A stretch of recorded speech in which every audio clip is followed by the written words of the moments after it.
नमस्कार दोस्तों, मैं जीएस का जादूगर नवनीत नहवाल स्वागत करता हूं आप सभी का। प्यारे बच्चों, प्यारे दोस्तों, प्यारे साथियों, आज हम पढ़ेंगे एक बहुत ही महत्वपूर्ण विषय पर, जानकारी इकट्ठी करेंगे, बहुत ही महत्वपूर्ण, जो हम सभी के लिए बहुत काम की है। अगर मैं बात करूं आप लोगों से, तो चलिए चलते हैं हमारे बोर्ड की तरफ और कुछ जानकारी पहले मैं आप लोगों को देना चाहूंगा। प्यारे साथियों, प्यारे दोस्तों, अगर मैं बात करूं आप लोगों से, तो एक कानून का मैं जिक्र आप लोगों के सामने करना चाहूंगा। अगर आप लोगों ने इस कानून का नाम सुना होगा, तो इस कानून का नाम है आईपीसी। आईपीसी की full form Indian penal code होती है, इसे हिंदी में हम भारतीय दंड संहिता कहते हैं। आईपीसी का जो कानून है, ये वर्ष 1860 में आया। 1860 में आए आईपीसी को आप लोग लॉर्ड मैकाले का कानून कहते हैं। लॉर्ड मैकाले का कानून कहते हैं, लेकिन इस समय जो ब्रिटिश वायसराय था, जिस ब्रिटिश वायसराय के समय में ये कानून आया था, उस ब्रिटिश वायसराय का नाम था बच्चों लॉर्ड कैनिंग। क्या नाम था? लॉर्ड कैनिंग था। तो इसीलिए लॉर्ड कैनिंग के टाइम पीरियड में आया इंडियन पिनल कोड, भारतीय दंड संहिता, जो कि एक्ट नंबर 45 के नाम से भी जाना जाता है। 1860 का कानून जो पूर्णतः 1862 में लागू किया गया था, उसी कानून के अगर हम बात करें, तो इस कानून के अंतर्गत आप लोगों को अपराधों का और अपराधों के लिए जो पनिशमेंट है यानी कि दंड है, उसके बारे में इंफॉर्मेशन या जानकारी प्राप्त होती है। विधि के विरुद्ध किया गया कोई भी कार्य अपराध की श्रेणी में आता है और उसके लिए कोई ना कोई दंड का प्रावधान देश के अंदर होता है, ताकि देश की व्यवस्था को बनाया जा सके। इसीलिए कानूनी प्रक्रिया के आधार पर ही देश चलता है। संविधान, विधि और विधान के आधार पर ही देश चलता है मेरे प्यारे बच्चों। उसी संविधान, विधि और विधान से संबंधित भारतीय दंड संहिता, इंडियन पिनल कोड, वैसे कार्य, ऐसे कृत्य, ऐसे वर्क जो कि अनलॉफुल हैं, अनलॉफुल एक्टिविटीज हैं, उनके लिए पनिशमेंट का प्रावधान करता है। और इसी पनिशमेंट की अगर मैं बात करूं, तो आपके इसी आईपीसी के सेक्शन 53 में, जब हम आईपीसी इंडियन पिनल कोड के सेक्शन 53 की बात करते हैं, तो यहीं पर पनिशमेंट को क्या किया गया है, बांटा गया है और बताया गया है कि पनिशमेंट कुल कितने प्रकार का होता है। तो यहीं पर पनिशमेंट का प्रकार भी हम पढ़ेंगे और इसी पनिशमेंट के प्रकार में हम लोग बात करेंगे आज डेथ सेंटेंस यानी कि मृत्यु दंड। कौन कौन सी ऐसी स्थिति हो सकती है जिन स्थिति में कोर्ट यानी कि न्यायालय के द्वारा दंड दिया जा सकता है, जो कि आपके प्राणों को यानी कि आपके जीवन को भी ले सकता है। जैसा कि आप सभी जानते हैं, एक और महत्वपूर्ण जानकारी आप सभी को पता ही है कि अगर हम बात करें, तो हमारे कॉन्स्टिट्यूशन में एक आर्टिकल है, ये आर्टिकल है प्यारे बच्चों आर्टिकल 21। और कॉन्स्टिट्यूशन का जो आर्टिकल 21 है, आर्टिकल 21 है, ये right to life and personal liberty देता है। ये क्या देता है? Right to life and personal liberty, यानी कि जीवन जीने की स्वतंत्रता और जीवन जीने की आजादी की बात करता है। लेकिन अगर हमें जीवन जीने की स्वतंत्रता है, तो क्या विधि के द्वारा स्थापित प्रक्रिया से, a procedure established by law से हमें हमारे प्राणों से वंचित किया जा सकता है? अगर हाँ, तो वो कारण क्या होगा, वो रीजन क्या होगा, वो जानने के लिए आप लोगों को इंडियन पिनल कोड यानी कि आईपीसी में मृत्युदंड से संबंधित प्रावधान या प्रोविजंस को पढ़ना पड़ेगा, जिनको लागू करने का या जिनको एनफोर्स करने की जो पावर आप लोग पढ़ते हैं, वो सीआरपीसी क्रिमिनल प्रोसीजरल लॉ में पढ़ते हैं।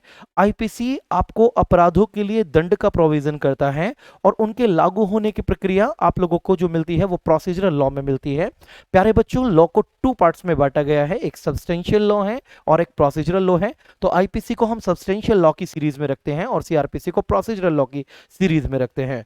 उसी सीआरपीसी, जो कि हमारा कानून 1908 में आया था, भारतीय दंड प्रक्रिया संहिता के नाम से, उसी सीआरपीसी 1908 में आप लोग इन दंड को किस तरीके से लागू किया जाता है, कोर्ट में प्रोसीजर कैसा चलेगा, वो सब वहां पे पढ़ेंगे। लेकिन यहां पर इंडियन पिनल कोड में आप लोग देखेंगे कि पनिशमेंट कितने प्रकार के होते हैं और इन पनिशमेंट में डेथ सेंटेंस यानी कि मृत्युदंड कब कब दिया जा सकता है। अगर मैं बात करूं आप लोगों से सबसे पहले प्यारे बच्चों, तो आप लोगों को मैं बताता हूं कि जो इंडियन पिनल कोड है, भारतीय दंड संहिता है, इस इंडियन पिनल कोड 1860 का जो सेक्शन 53 है, ये सेक्शन 53 बात करता है आप लोगों से कि जो पनिशमेंट है, पनिशमेंट इज ऑफ 5 काइंड्स। कितने प्रकार का है? 5 प्रकार का है, जिसमें डेथ पेनल्टी यानी कि मृत्युदंड की पेनल्टी दी जा सकती है व्यक्ति को।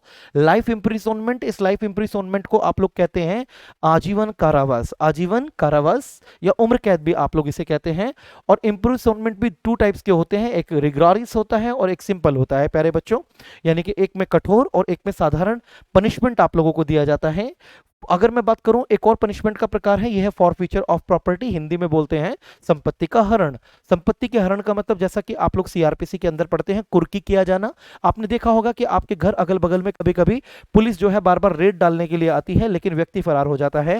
ऐसी स्थिति में उसके घर में कुर्की कर ली जाती है, उसके सामान में तोड़फोड़ कर दी जाती है या उसके सामान को उठा लिया जाता है, तो वो फॉरफीचर ऑफ प्रॉपर्टी के अंतर्गत आता है। या एक प्रकार का जो आपका पनिशमेंट होता है, वो फाइन होता है, यानी कि आपने किसी का नुकसान किया, के नुकसान की आप भरपाई कर दें, तो उस फाइन को भी आप लोग इस पनिशमेंट की सीरीज में रखते हैं।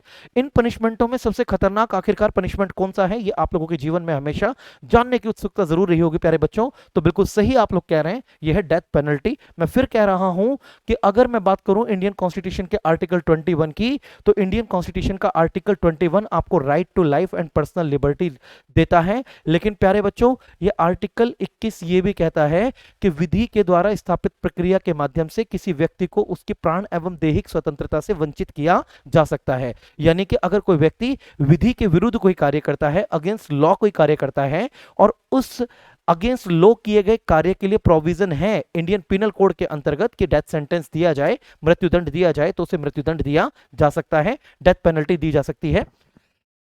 लेकिन लॉ का ये कानून का होना जरूरी है। तो आर्टिकल 21 से रिलेटेड यहां पे एक पार्ट आपको मिलेगा जो कि प्रक्रिया या प्रोसीजर का हिस्सा होगा। अगर मैं बात करूं प्यारे बच्चों, तो ध्यान से देखिए, इस सेक्शन 53 के बाद भारत में जो दंड प्रक्रिया संहिता है, इसी को सीआरपीसी के रूप में मैं आप लोगों के सामने डिनोट कर रहा था। अगर मैं सीआरपीसी की बात करूं, तो सीआरपीसी जो है बच्चों, ये वर्ष 1908 में कानून आया, 1908 में कानून आया। वर्ष 1908 में जब ये कानून आया, प्रक्रिया संहिता या प्रोसीजरल लॉ आया, इस समय हमारे देश में आप लोग मिंटो नाम के वॉइसराय को पढ़ते हैं। तो during the time period of Lord Minto ये प्रोसीजरल कोड आया, जो कि आईपीसी के द्वारा दिए गए पनिशमेंट को प्रक्रिया में लाने का कार्य करता है। और इसी में एक सेक्शन है, सेक्शन 368। सेक्शन 368 जो है, ये हाई कोर्ट को मौत की सजा की पुष्टि की शक्ति देता है। पुष्टि का मतलब है कि क्लेरिफिकेशन कर लिया जाए कि जो डेथ सेंटेंस दिया जा रहा है, मृत्युदंड दिया जा रहा है, वो ठीक दिया जा रहा है कि नहीं दिया जा रहा है। उसकी पुष्टि की शक्ति किसको देता है बेटा? हाई कोर्ट को देता है, उच्च न्यायालय को देता है। और याद रखिए प्यारे बच्चों, आमतौर पर हत्या के मामले में राज्य के खिलाफ युद्ध छेड़ने के लिए और दुर्लभता मामलों के रूप में उद्धृत मामलों में भी मृत्यु की सजा दी जाती है। यानी कि मृत्यु की सजा किस किस स्थिति में दी जाती है वो भी आपको बता दिया गया है। यानी कि राज्य के खिलाफ, स्टेट के अगेंस्ट अगर कोई युद्ध छेड़ने की स्थिति है, और इसके अलावा कोई और ऐसा मामला है जो मामला जो है उद्धृत मामला है, उसमें भी मृत्युदंड की सजा दी जा सकती है। अब ये मृत्युदंड की सजा सीआरपीसी के इस धारा के अंतर्गत किस प्रकार से जो है प्रक्रिया में आएगी और किस तरीके से जो है हाई कोर्ट जो है इस मौत की सजा की पुष्टि करेगा, इसको जानने के लिए आप लोगों को जानना पड़ेगा कि भारतीय दंड संहिता के वो कौन कौन से सेक्शंस हैं जिन सेक्शन में मृत्युदंड की सजा का प्रावधान दिया गया है। तो इस चीज को जानने के लिए हम आगे बढ़ते हैं। तो हम देखते हैं कि जो अपराध है, उस अपराध की श्रेणी में गंभीर हत्या का मामला हो सकता है। गंभीर हत्या का अगर मामला है, तो इस गंभीर हत्या के मामले को आप लोग सेक्शन 302, आप लोगों ने मूवीज में देखा होगा प्यारे बच्चों, फिल्मों में आप लोग देखते हैं कि दफा 302 के तहत फांसी की सजा सुना दी जाती है। आप लोगों ने देखा होगा, सनी देओल की बहुत सारी फिल्म आती है, उन फिल्म में कहते हैं ना कि सेक्शन 302, दफा 302 के तहत फांसी की सजा सुनाई जाती है। तो ये वही दफा 302 है, ये वही सेक्शन 302 है आईपीसी का, जिसके तहत हत्या एक दंडनीय अपराध है। किसी की हत्या करना एक दंडनीय अपराध है, एक पनिशेबल ऑफेंस है। इसी तरह आपने यहाँ पे कुछ एग्जाम्पल्स पढ़ने हैं। यहाँ पे देखिए, एक एग्जाम्पल है बच्चन सिंह वर्सेस पंजाब स्टेट का, ये 1980 का मामला था, जिसमें भारत की सुप्रीम कोर्ट ने यह माना था कि मृत्युदंड को केवल तभी संवैधानिक कहा जा सकता है, मींस मृत्युदंड को संवैधानिक तभी कहा जा सकता है जब इसे दुर्लभतम मामलों में असाधारण दंड के रूप में लागू किया जाए। समझ रहे हैं मेरी बात को? तो यहां पे जो 1980 का बच्चन सिंह का केस है ना पंजाब स्टेट का, इसमें भी सुप्रीम कोर्ट ने क्लियर कट बात की है मृत्युदंड को लेकर के कि इसे कब इस अपराध की श्रेणी में रखा जाएगा। प्यारे बच्चों, बहुत इंपॉर्टेंट है आप लोगों के लिए सेक्शन 302। अगर मैं बात करूं हत्या के उदाहरण में जब मौत की सजा दी जा सकती है, तो एक समूह को सजा दी जा सकती है। फॉर एग्जाम्पल, मैं आपको एक उदाहरण देता हूं। इस उदाहरण में देखिएगा आप, आपके घर पे कोई डकैती करने के उद्देश्य से घुसा, और डकैती करने के उद्देश्य से घुसे हुए एक व्यक्ति नहीं बल्कि वो 10 व्यक्ति थे, एक पूरा ग्रुप था, पूरा समूह था। उनमें से सिर्फ एक ही के पास हथियार थे, वेपन्स थे। लेकिन प्यारे बच्चों, उस पूरे समूह को भी डेथ सेंटेंस यानी कि मृत्युदंड दिया जा सकता है। वो क्यों दिया जा सकता है, ध्यान से यहां पे पढ़िएगा।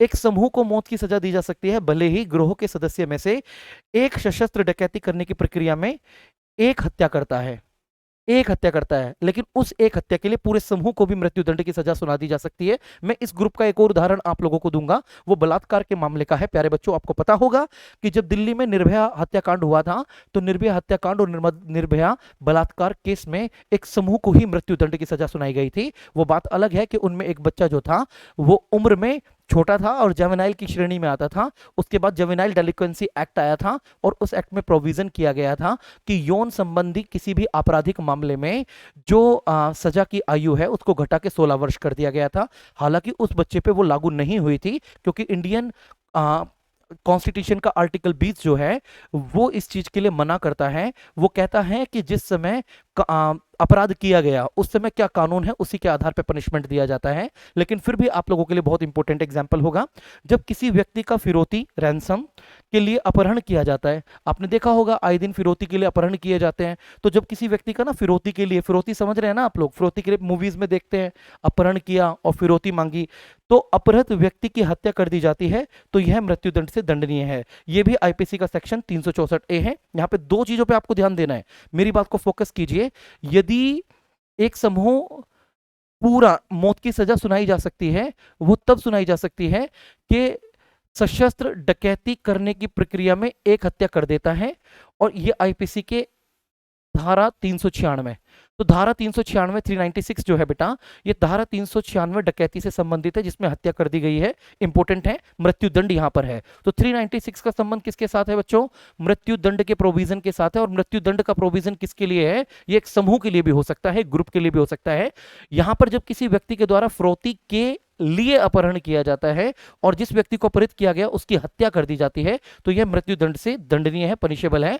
ये सेक्शन 364 ए। तो 364 ए फिरौती के लिए की गई हत्या से संबंधित होगा। आप लोगों के लिए इंपॉर्टेंट है, इस पर भी ध्यान दीजिएगा। यह भी डेथ सेंटेंस यानी कि मृत्युदंड से संबंधित है। तो 364 ए, 302 आपने पढ़ा, 396 आपने पढ़ा। कुछ और कानून मैं बताऊंगा जो आईपीसी से भी अलग हटके हैं। आईपीसी से अलग हटके अगर मैं आप लोगों से बात करूं प्यारे बच्चों, तो ध्यान से देखिए। एक संघ की सदस्यता और बंदूक या गोला बारूद का उपयोग जिसके परिणाम स्वरूप किसी व्यक्ति की मृत्यु हो जाती है, उसे मृत्युदंड दिया जाएगा। यहां पे मैंने आपको कानून ही अलग बता दिया। यहां पे जो कानून है बच्चों, ये कानून है गैर कानूनी गतिविधि रोकथाम संशोधन अध्यादेश। इसे आप इंग्लिश में बोलते हैं unlawful activities prevention amendment ordinance, जो 2004 में आया था। इस ऑर्डिनेंस के अकॉर्डिंग भी डेथ सेंटेंस यानी कि मृत्युदंड का प्रावधान किया गया है। इसका आर्टिकल 6 डेथ सेंटेंस का प्रोविजन करता है जब एक यूनियन की जो मेंबर्स हैं और बंदूक या गोला बारूद का यूज करते हैं, ऐसे गोला बारूद या बंदूक का यूज करते हैं जिसके परिणाम स्वरूप मृत्यु हो जाती है किसी की या डेथ हो जाती है, तो वो भी मृत्युदंड या डेथ सेंटेंस की सीरीज में आता है। लेकिन ये आईपीसी से अलग हटके आपको आर्टिकल 6 में पढ़ना है। ये unlawful activities prevention amendment ordinance 2004 है। ये क्वेश्चन आप लोगों के पेपर में जुडिशरी में डायरेक्ट पूछा जाता है। अदर कॉम्पिटिटिव सेक्शन के लिए इतना काम का नहीं है, लेकिन जो बच्चे यूपीएससी की तैयारी करते हैं, ऐसे राइटिंग का पार्ट लिखते हैं, डेथ सेंटेंस, मृत्युदंड या इस प्रकार के वहां पर टॉपिक्स आ जाते हैं, तो उन टॉपिक्स में आप लोग अगर इन चीजों को यूज करें तो आप लोगों का जो लिखने का, निबंध लिखने का, ऐसे लिखने का पार्ट है ना, वो इतना ऊपर चला जाता है, उसका लेवल इतना हाई हो जाता है कि बस पूछो मत बच्चों, बहुत इंपॉर्टेंट हो जाता है आप लोगों के लिए।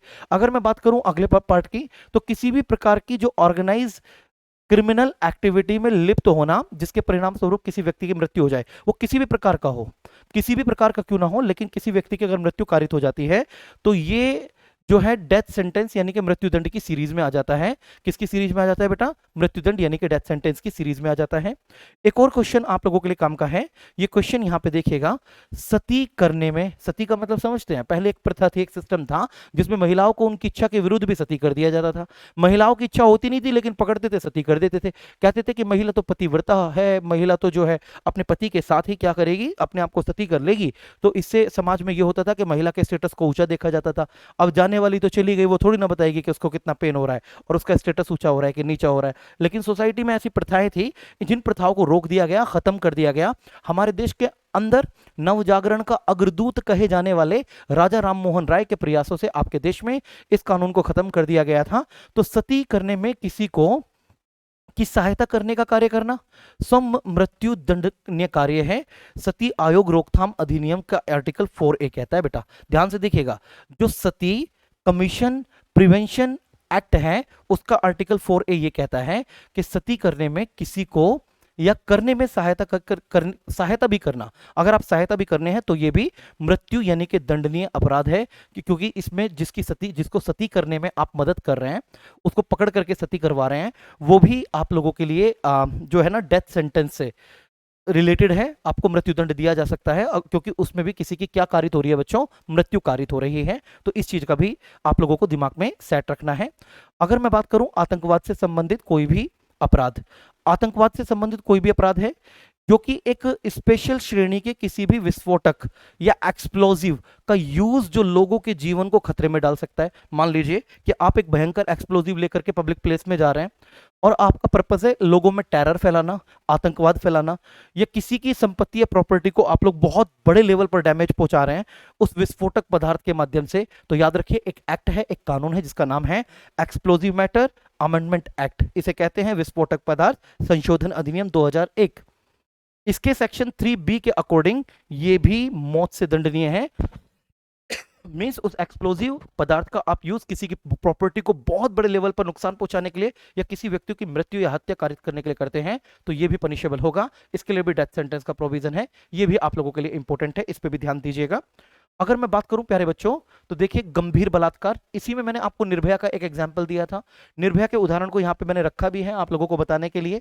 एक बलात्कारी जो अपराध के दौरान पीड़ित की मौत का कारण बनता है, समझ रहे हैं, या पीड़ित को लगातार वेजिटेटिव स्टेट में छोड़ देता है, मींस ऐसी स्थिति में छोड़ देता है कि वो गंभीर रूप से मींस कुछ ही समय में मर जाएगी, तो उसे आपराधिक कानून संशोधन अधिनियम, ये इंपॉर्टेंट है, इस पे ध्यान दीजिएगा। ये इंपॉर्टेंट है, इस पे ध्यान दीजिए। अदर स्टेट के भी पीसीएसजे का एग्जाम देने वाले बच्चे यहाँ पे ध्यान दें।